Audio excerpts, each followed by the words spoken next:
आप सभी को मेरा प्रणाम, नमस्कार, जय श्री राम। स्वागत है आप सभी पर। इस वीडियो में हम लोग बात करने वाले हैं सूचना सहायक 2024 के बारे में कि अगली सुनवाई इस दिन होगी, 12 जनवरी को मिलेगी नियुक्ति, स्टे का, और इस दिन आएगा फैसला एंड कट ऑफ। तो इन सब चीज़ों के बारे में हम लोग 1 बाय 1 बात करने वाले हैं।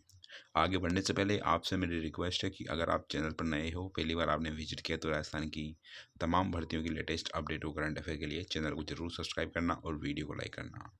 आप चाहो तो मेरा टेलीग्राम ग्रुप ज्वाइन कर सकते हो, लिंक मैंने डिस्क्रिप्शन बॉक्स में दे रखा है, ताकि आपको राजस्थान की तमाम भर्तियों की लेटेस्ट अपडेट और करंट अफेयर सबसे पहले देखने को मिले।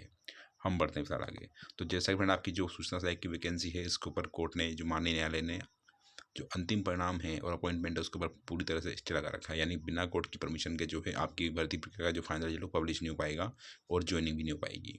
लोग कमेंट कर रहे हैं कि 12 जनवरी को ज्वाइनिंग मिलेगी या नहीं मिलेगी और क्या स्टेट है।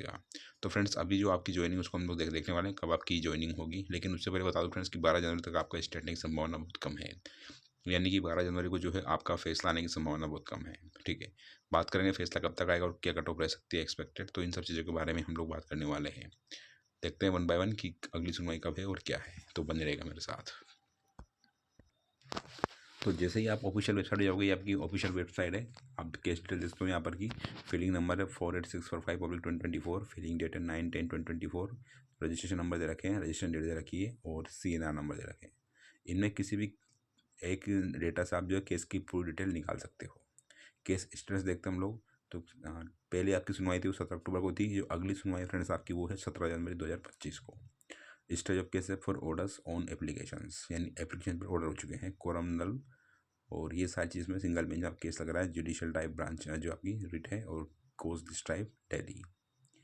पिटिशनर एडवोकेट में आप देख सकते हो फ्रेंड्स, ये इतने सारे पिटिशनर हैं और एडवोकेट आपके राम प्रताप जी सैनी है। रिस्पॉन्डेंट में आप देखें फ्रेंड्स तो मिस्टर नलिंजी नरिन, संदीप माहेश्वरी और युवराज सामंत, ये सरकार की तरफ से वकील है, यानी अधीनस्थ बोर्ड की तरफ से वकील है।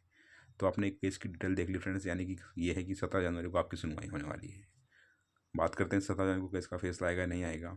तो फ्रेंड्स, दो कंडीशन बनती है। अगर जो मैक्सिमम केस में ऐसा होता है फ्रेंड्स कि जो माननीय न्यायालय है, क्योंकि आपकी जो भर्ती प्रक्रिया में स्टे चल रहा है वो चल रहा है आंसर की वजह से। ठीक है, तो बहुत सारे केस में ये होता है फ्रेंड्स कि माननीय न्यायालय सीधा आदेश दे देता है कि पहले जनरली ये होता है फ्रेंड्स कि जिन लोगों ने ऑब्जेक्शन लगाए हैं उनसे ऑब्जेक्शन के बाद में कोर्ट में जो है माननीय न्यायालय आदेश देता है डिपार्टमेंट को या अधीनस्थ बोर्ड को कि भाई आप एक एक्सपर्ट कमेटी का गठन करो। एक्सपर्ट कमेटी जिन क्वेश्चन पर याचिका दायर की गई है उनको जो है एक्सपर्ट कमेटी स्टडी करेगी और रिव्यू करेगी डॉक्यूमेंट का, जो भी लोग ये देंगे जो पिटिशनर है वो। उसके बाद में एक्सपर्ट कमेटी अपनी रिपोर्ट कोर्ट में सबमिट करवाती है। अब होता ही है फ्रेंड बहुत सी बार कि एक्सपर्ट कमेटी बोल देती है कि भाई जो क्वेश्चन आंसर को चैलेंज किया गया वो गलत है, या अधीनस्थ बोर्ड ने जो आंसर की बनाई है वो बिल्कुल सही है। तो माननीय न्यायालय बहुत सी बार ये बोलता है कि अधीनस्थ बोर्ड की जो एक्सपर्ट कमेटी है उसकी रिपोर्ट में माननीय न्यायालय इंटरफेयर नहीं करेगा, और ये क्या करके जो सारी याचिकाएं खारिज हो जाती है। रीट लेवल 1 में और RS प्रीलिम्स में सेम केस आपको देखने को मिला।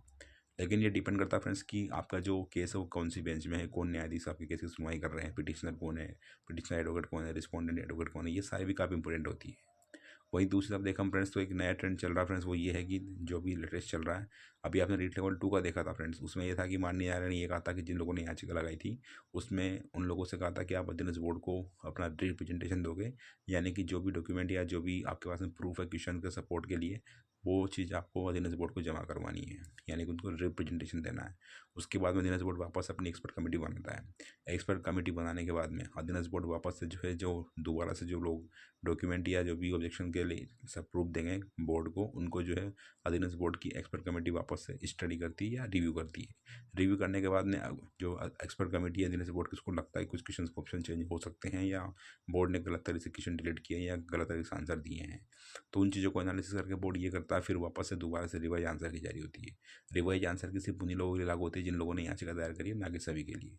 और रिवाइज आंसर की में अगर लोग जीतते हैं, यानी कि उसमें से कुछ लोग मेरिट लिस्ट में आते हैं, तो मेरिट लिस्ट में आने का मतलब ये हुआ फ्रेंड्स कि वापस से जिन लोगों ने याचिका लगाई उनका रिवाइज रिजल्ट जारी होगा, और वो मेरिट लिस्ट में आने के बाद में यदि उनको ज्वाइनिंग देनी पड़ी, उनके नंबर मेरिट लिस्ट में हैं, तो उनको भी अधीनस्थ बोर्ड को ज्वाइनिंग देनी पड़ेगी। ठीक है, ऐसा फिलहाल अभी चल रहा है।